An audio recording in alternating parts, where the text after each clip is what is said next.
दो भाई आपस में झगड़ पड़े।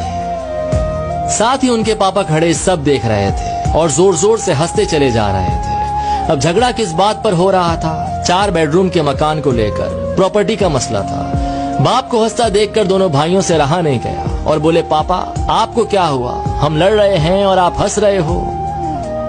बाप ने कहा, बेटे तुम इस चक्कर में पड़े हो, मैं कल तुम्हें अनमोल खजाना दिखाऊंगा, कल चलो छुट्टी लेकर मेरे साथ। दोनों भाइयों ने छुट्टी ली और सुबह सुबह तीनों निकल पड़े। एक बस में चढ़े तो 2 ही सीट खाली थी। अब जाने वाले 3 थे, 10 घंटे का रास्ता था।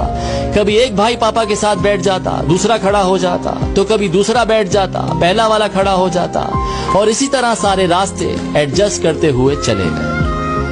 गांव पहुंचे तो पापा उन्हें एक पुरानी हवेली पर ले गए। देखा तो हवेली खंडर हो चुकी थी। कबूतरों ने घोंसले बना लिए थे, झाड़ियां उगाई थी। ये देखकर पापा इमोशनल हो गए, रोते चले जा रहे थे और उनसे कहते चले जा रहे थे कि देख रहे हो हवेली, इस हवेली में तुम्हारा बचपन बीता है। इस हवेली के लिए मैंने अपने बड़े भाई से लड़ाई लड़ी, एक दूसरे को मरने मारने पर उतर आए थे, जैसे कल तुम लड़ रहे थे।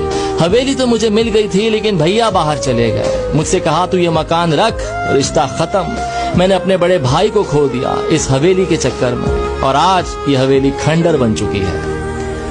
तुम दोनों इसी तरह लड़ते रहे तो मकान तो खंडर हो जाएगा, लेकिन रिश्ते हमेशा के लिए खत्म हो जाएंगे। जिस बस की सीट पर बैठकर आए हो, क्या वो जिंदगी भर के लिए तुम्हारी हो सकती है? तो बेटों ने कहा, नहीं, क्या बात कर रहे हैं, बस में तो सवारी बदलती रहती है। तो बाप ने कहा, बस यही लाइफ है, सवारी बदलती रहेगी। जो चीज थोड़ी सी देर के लिए मिली है, उसके लिए झगड़ना बंद करो।